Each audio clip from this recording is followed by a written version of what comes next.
Welcome to the last episode of season 4 of The Secret of Skinwalker Ranch. This was a recap episode where the entire team and a few others were sitting at a round table and discussing the data they had collected during the season. And there were a few pieces of information that we hadn't heard before that were shocking. This episode, it had some really interesting nuggets, don't you think, Jimmy? It was an amazing episode. It was. It was an episode that went like this, like extreme highs and extreme lows, because so much of it was a recap looking back at the season. And if you haven't seen the season or only caught parts of it, it'd be a great show for you because you would see stuff that you hadn't seen before. But for you and I, where we break down and analyze every episode, we had to sit through that. But the new stuff that was brought forward, mind-blowing. Mind-blowing. Even for me with my skeptical glasses on, come on, it's a bird. You know, it was pretty cool, full of drama. It was. So at the table, we had the team that we're all familiar with, but in this image we have a few other people, and I wish I would have gotten a picture of the guy sitting right next to Brandon, who was Gary Herbert, the governor of Utah from 2009 to 2021, I believe. And then we also have Brandon Fugel's brother, who is the pilot, Cameron Fugel, Jay Stratton, and then also right here the CEO of Omnitech. Sorry, I'm just like trying to. Okay, the person right there, which is Jim Royston, who is not only the CEO of Omnitech, but also the former executive director of the ISS laboratory, which I wasn't familiar with prior. But during this episode, when Travis was doing his typical monologue that he does for every episode, that's how he introduced Jim. And I was thinking, was that mentioned previously in previous episodes? Christina, that's a good catch, and I'm glad you brought that point up because I did the same thing. I was like, what? ISS? Oh, whoa, heavy hitter. You know, I had not known that prior, and that was revealed. Also, they had the two gyms sitting next to each other, which I thought was pretty interesting too as well. So when they addressed Jim, they both looked. Throughout the episode, I caught that because I'm a Jim, and I thought that was pretty funny. But yes, and they all gathered at Brandon Fugel's office. They're high atop the office building in the boardroom there, and I would say that this was overall run by Eric Bard, and I thought he did a very, very effective presentation. And that's how it should have been, mainly because he is the person analyzing all of the data. And we're going to get into that. But also, for those watching this live on YouTube, there is a poll up. And it asks, how would you review the 4th season of the Skinwalker Ranch? Right now, we have 55 votes. We have 161 people watching this live. Go ahead and share us your thoughts on what you thought about this season. Okay, that poll is going to be right on the YouTube channel. Now, in the previous episode, it was this ginormous experiment where they were practically blitzing up the triangle, bringing in some really brilliant minds and brilliant equipment. And what they had mentioned in this episode, since this was a kind of recap episode, Eric had said, we got at least a terabyte of data. Okay, that is immense. And let me tell you this, knowing that now, like, I feel bad for Eric that he had to just comb through all of that. And it was, you know, a terabyte of data, right? So they, from that one night, right? From that one night. And I'm thinking Eric has got to go through this and make sense of it all. Yeah. And apparently he got the job done in about 3 days. Should I talk? Okay. Go ahead. What you're looking at here, and it's the image after. Leave this one up. Leave this one up for now. This is the GPS tracking data of over the triangle with the drones from the experiment that night. Now, this is the GPS tracking data. And what stands out to me when you first look at this is the swirling, what I don't know what you would call that, the DNA strand almost of the yellow string coming down. Now, each point is a GPS feed. Okay, so you have the red, you have the yellow, you have the blue, and each one is receiving and sending GPS coordinate data. I'm assuming you have the next image, and what reveals here. What are you referring to the next image? I just want to make sure that we're on the same page. The same view, but the underground. I don't have that one, but I have the underground from the other company. Okay, you're not allowed to talk about that yet. You're not allowed to talk about that yet. Yeah, we're gonna. This spoiler alert, everybody. It's all going to be revealed in this broadcast. So it was just too incredible. Okay, so there was another image presented by Eric Bard. Same image, but the GPS coordinate data continuing underground. Okay, so which is something that has been talked about a lot this season about GPS data, location data going underground when it shouldn't be there, and up to and including time differences, which include up to about a quarter of a second, which should never happen with GPS data. And anyway, this extends under the ground in multiple points. So many, I'm talking about dozens of those 250 drones were sending and receiving GPS coordinates underground. And that was that was pretty crazy. And to see it laid out there, because you can kind of visualize it, but when you see it the way that Eric Bard is presenting the data, it's a pretty compelling evidence. I don't know what's going on, but that is very strange. It was very odd. Now, during this pretty large meeting, and I'm going to go back to this image. Again, this is only half of the people that showed up. It was a lot of people, but there wasn't a lot of people talking, if that makes sense. So the head of this meeting was Eric Bard sharing the data, which was fantastic.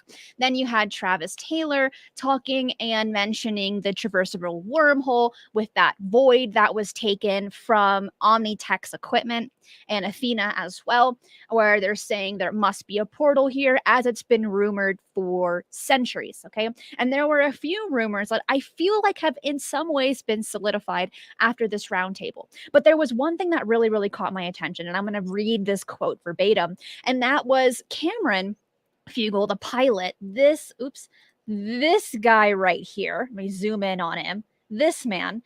He looks at Jay Stratton, who was the former director of the UAPTF, and he says, with your experience with UAPs, I'd like to hear your perspective. You're awfully quiet. Is this the first time you've seen anything like this? And Jay replies, that's why I'm quiet. There is something going on here, and it's something very strange. Now, okay, going back. This is why I'm bringing this up. One, Jay didn't say much. He had a lot of different facial expressions. I took a few screenshots of his face. Many of them, in my opinion, were kind of like, yeah, I already know this, or kind of, what am I doing here? I'm already familiar with this information, right? That's my viewpoint, merely from his expressions that were shown on camera.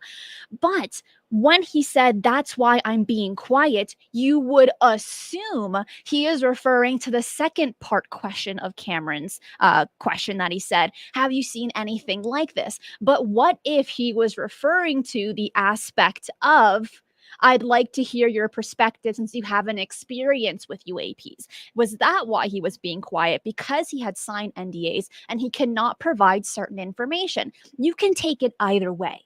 And that's something that caught my attention that I wanted to share out loud. Very interesting take. And the other right after that, and you're right about that, and you know what they say, it's the quiet people you got to look out for, right? So there's always that. Right. There's always that. And then Jay followed up with, he goes, man, what's going on now and what I'm seeing now compared to when I first came on the ranch, things are really getting crazy. And I thought things were strange back then. But today I am seeing really, really strange phenomena. And I thought that was a pretty good takeaway, which was the follow up to the. I'm staying quiet right now, and so yeah, it is the quiet ones. You have to keep your eye on. That's right, because the ones that talk the most usually are the ones that have the least amount of information. But for Jay to even be there, and that's another thing, for Jay Stratton to even be there was a very strategic decision because he didn't necessarily have to be there since he's not part of the team. He no longer researches Skinwalker Ranch, at least to our knowledge, right? Why was he invited in if from the times that he was there, he was kind of there as a guinea pig to see how the ranch would respond. Right? So Christina just said, Jimmy, you talk too much, therefore you know nothing. That is not what I said. That's But exactly but my favorite quote from Aristotle is looking at me. That's not she's looking at the camera. But my favorite quote from Aristotle is to know all. No, now I'm messing up on my own words, but to know all is to know nothing. And that is one of something that has always stuck with me. When you tell yourself that you don't know a lot, that's when you're willing to learn more. But when you say, I know everything, I'm the smartest person here, you're not. And so that's something that I've always held very near and dear to my heart, because then you're willing to grow forward versus saying, I know everything, I'm the smartest being on the planet. Right. That's not cool. Sounds like a few people in the Fade to Black chat at night. Okay, so Christina, there were a lot of things that were shown in the show. So let's go with what is it that you want to present first? I'm looking at the clock. Yeah, we don't have a lot of time. We have a lot to cover. But Tasaka, thank you so much, Tasaka, as Jimmy says. Tasaka. I'm so glad you can make it to the stream, and thank you so much for supporting the channel. So getting into the real meat and potatoes of this, because we're not going to go over the whole recap of the season. If you've been watching these reviews, you're pretty up to date. But what was interesting, and here's the wormhole that was mentioned, the idea there is a wormhole. They saw some UFOs that were captured on Fleur. Here they're using the embossed filter, where they saw an orb-like thing, object, and then it morphed into other objects, kind of like the Aguadilla footage that took place in Puerto Rico. That was pretty interesting, but we've covered that before. Here's that kind of in segments, when it was one object versus when it was multiple objects. They thought, and I'm really glad they brought this up, they brought the idea that it could have been birds. Travis said geese, and I'm like, okay, I'm really happy they said that, because that's what I said last week. What if it was birds? But this happened at night, this type of migration, which isn't common amongst birds unless it's owls. That was a comment that I read right here on this channel, and I'm very grateful for those that bring in their insights on that, because I wasn't familiar. All right, but moving on, here is that void that was collected by Omnitech. But here's the goods. Now we're getting into the last 15 minutes of the episode, where a lot of interesting information was dropped. What? Take this off the screen. Take this off the screen. Okay, we'll go here. Take that off the screen. Okay, we'll go here. Screen. And by the way, just let me make a comment here to Android. Tuesdays are busy for us. You're right, but today is Wednesday. Wednesday. Yeah, it's Wednesday. No, just pull this down. Okay. Do you have the image of the object coming in and out of the mesa? No, because we've covered it before. That's not the point. Okay, so that is the point. I would have told you this earlier, but Christina cut me off earlier. Yeah, I don't want to hear it. Save it for the show.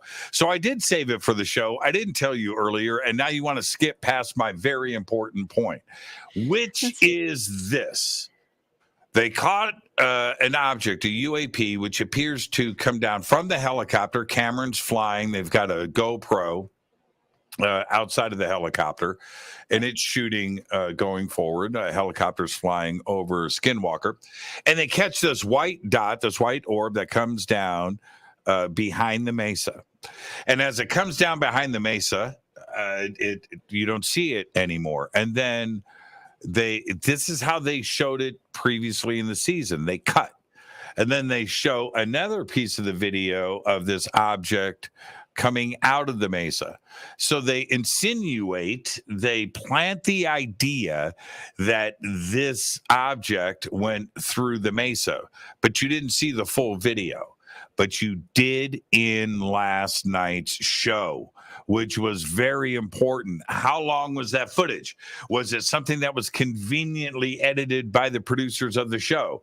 Was there 5 minutes in between? Could it have been the same object? No. So last night they showed the footage, and it is a continuous shot. And when you see it in the whole video in its entirety, that object comes down, pause, and then comes out of the front of the mesa. It's like 2 seconds in between. That was very, very compelling footage. I don't know what's going on. And it may be a coincidence that an anomaly, a bird flew down and then a bird launched out of the front of the mesa, whatever, some natural occurrence. But when you see it continuous in the video, come down behind the mesa and then right there fly out in front of it. I don't know what's going on, Cristina, but the footage itself is whole and complete. We don't have anything to complain about here. My complaint about that has been removed. You know, it is one continuous piece of footage of what appears to be a UAP traveling through the rocks of the mesa. I think it's incredible. I'm happy you did not share that information with me backstage, because that was new to me. And I'm actually really glad that you brought that up, because that is an interesting thing to mention there, that they were able to show the full footage, at least to our understanding, compared to what, 2 weeks ago, last 2 weeks ago, where they didn't. So that's cool. But now we're getting into the meat and potatoes, double potatoes, French fries, and boiled potatoes. This is pretty crazy stuff. So they bring on Jeremiah. Who is Jeremiah, Cristina? Jeremiah Pate is the CEO, the creator of Luna Sound. And just to kind of backtrack, him and his team went on the ranch. They had a ginormous weather balloon to be able to document what's going on under the mesa. And they came across with this data that has not been mentioned in previous episodes. Jimmy, what are we looking at here? Okay, so it's a ground penetrating radar that is utilized from a very high altitude. So you can look at a big swath of land, all a geographic location all at one time. So in this case, I forget what they went up to, but it was tens of thousands of feet, and then turn around and pointed everything back at the mesa. And the whole baked potato, absolutely, in this case. And so they went back, they poured through the data. This is what you're looking at here. This is the first set of data. The purple areas of data that you see here these are indicating depth. Okay, so purple is about 10 meters or 30 feet below the surface. The yellow and green are past that. Now, he didn't give a specific number like, okay, this is 20 meters, but he said that it is deeper and that the green and the yellow are at different depths. And it looks to me like yellow is the deepest and green is in between. Now, he didn't say what this was, but it did cover the ranch and the ranch area. So this, again, we didn't see an above view of this, but what he did show next was just as interesting, but it was what he said, Cristina. Look yes. at this right here. So Jeremiah says these representations are similar to the data that you just saw. But what this indicates are voids. And then he goes into detail. Well, Brandon asks, what do you mean by voids? From your professional opinion, what are you referring to? And he says it could be a tunnel system. These purple dots are about 60 feet wide with a very high metallic content. And then he later goes into detail stating that it seems to have an artificial explanation. These aren't natural things that have been caused naturally. It has to be created artificially in some way. And that was really interesting. Now, when I first saw this image, it looks kind of like what you read or what you see in like a doctor's book, or about like the body. It looks like a giant intestine to me. But I found what he had to say very interesting. And again, these purple dots are 60 feet wide. We're not sure how long they are per se, but there were multiple dots consistently from outside of the mesa into the mesa and all throughout the ranch. Yeah, Cindy, all throughout the ranch where they captured these voids. And he is assuming that they're tunnels, but Jeremiah isn't fully sure, but that is his professional opinion on this. He stressed. I about fell out of my chair. Oh, yeah. I feel you. I mean, I was like, did he say what? So, to be clear, in Jeremiah's professional opinion, looking at the data, that these are artificial, not natural tunnels of metallic substance. So wait. Now we don't know when they were constructed or how they got there, or if they are indeed metallic tunnels, right? But to say something like this with this data represented, it's a dramatic turn. You know what? For me, if I'm like Brandon, I know what Brandon was doing. He was already doing the math. He was doing the money count. Okay, how much am I spending now? Because I don't have a choice. It's like once you take it this far and you get this kind of data, what do you do next? I can't imagine. It looks like, okay, Christina, this is what I think. And by the way, there are the green balls there, and there are yellow balls in Christina's picture. Go back to the tunnel shot. You can see the green and the yellow. See that? Okay. Everybody see that? So those are throughout the chain.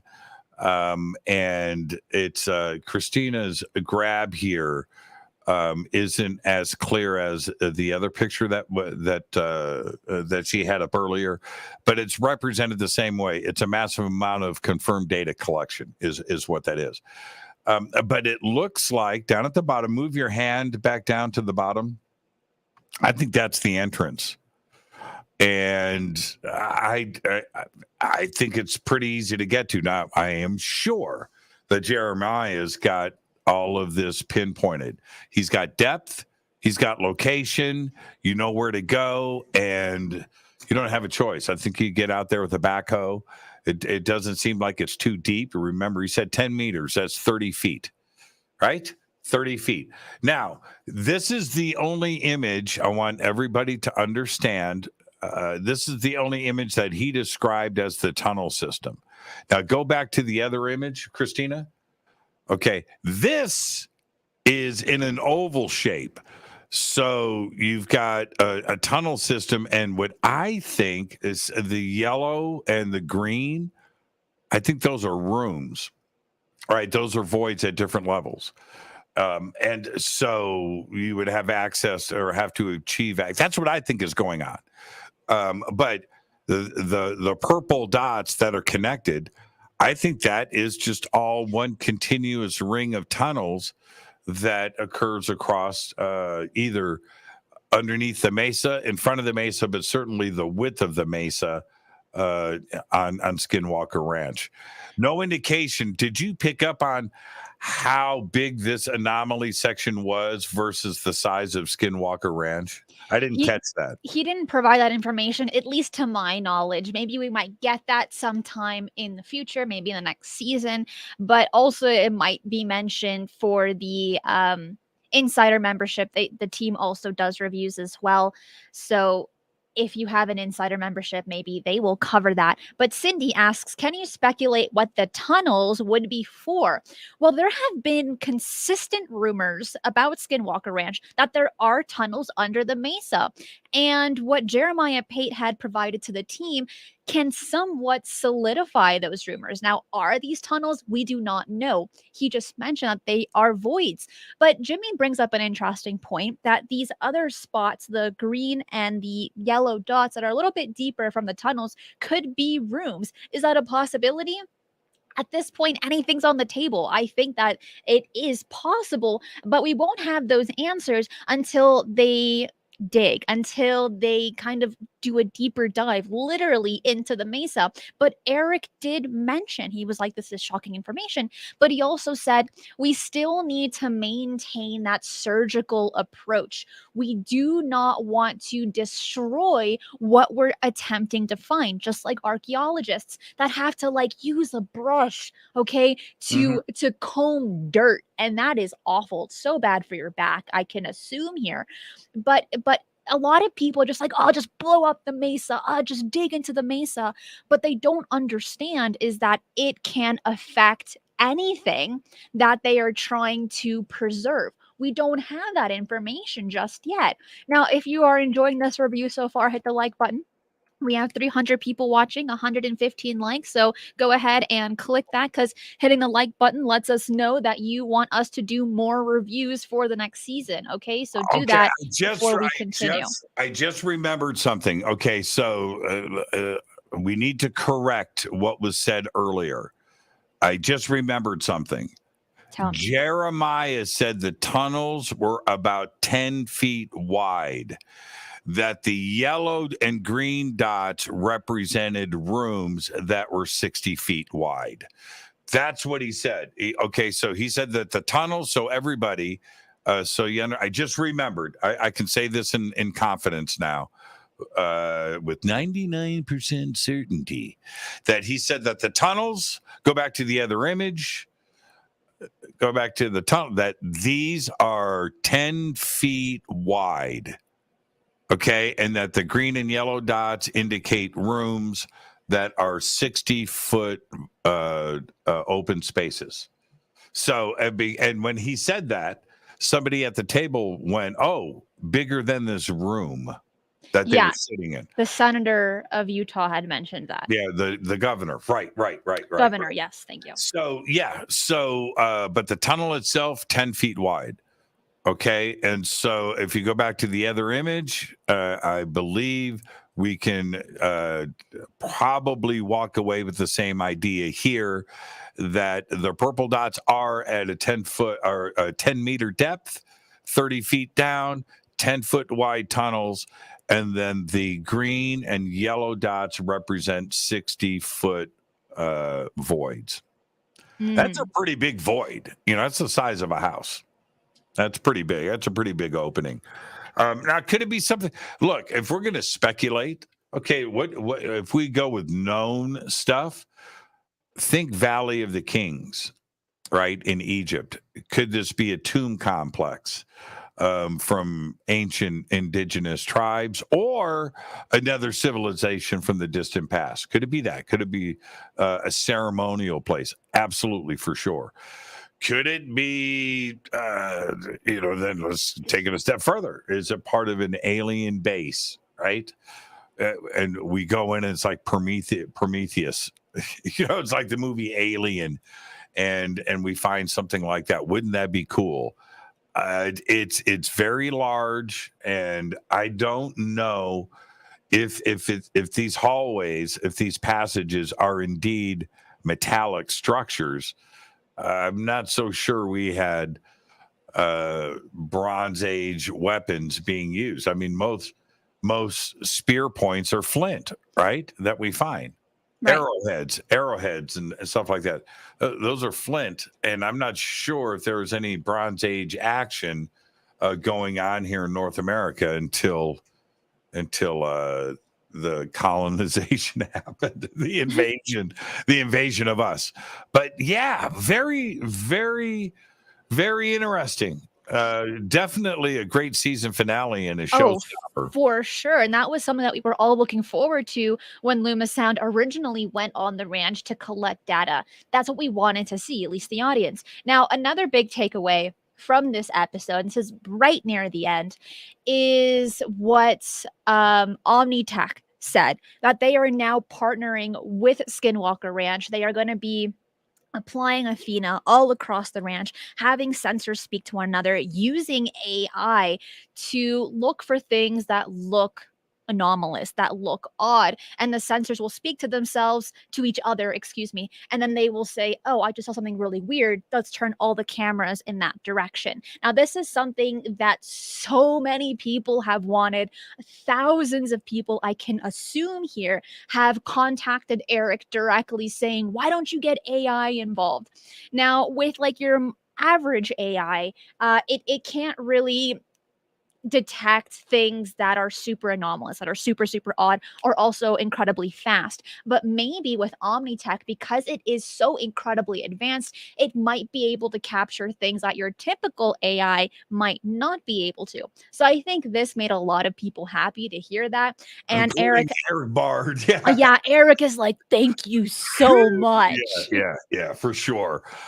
He's got to be overwhelmed. Oh, yeah. After looking through a terabyte of data, Jimmy, I mean, yeah. So, what a great finale! I'm excited for next season. You know, It's I gonna be interesting. I don't know anything about it. I'm just like everybody else. I'm in the dark, but I will say for the majority of this roundtable, I was looking at Jay Stratton the most, and his expressions were consistently like this. But that's just me. That's what I was looking at. But this was a really interesting roundtable filled with a really great recap, some of their most compelling pieces of evidence, but also the biggest takeaway was what Luna Sound had to provide, and that Omnitech and Skinwalker Ranch will be working together. So there's a lot to come, I'm going to assume, in this upcoming season. And the biggest thing is that these are just your average people. Like when it comes to the Skinwalker Ranch team, these are just your average people that happen to be on television, but they are doing real experiments. They are doing real tests, and just not all of it makes it on the TV show. One is, for the TV show, it's merely entertainment, but for these team members that are working at the ranch, it is a job and it is documentation. So that is something to keep in mind when anyone wants to rewatch the previous seasons. But that is it for this review and our last one. Man, what are we gonna do? We're gonna sign off now. I've got Fade to Black later on tonight. I've got everybody. I'll let you know. I've got Dr. Bruce Solheim on the show tonight. We're going to be talking about time and the paranormal and things, and the foundation of all of his books and his journey through the paranormal and time. So that's tonight, and we've got to sign off. But yet, I've got my own Jeremiah Void. What are we going to do? Well, tomorrow for Mysteries with the History, we're going to do a dissection and analysis on the UAP witness hearing and everything that has happened since. Not only will we look at what was said during the hearing, but what has been published online afterwards, which is some pretty interesting information if you haven't been keeping up. So make sure to subscribe, hit the notification bell so you do not miss tomorrow's episode at 2:30 p.m. PST for Mysteries with a History. But that is it for today. I will see you guys tomorrow. Be safe, and remember, keep your eyes on the skies. Oh, just kidding.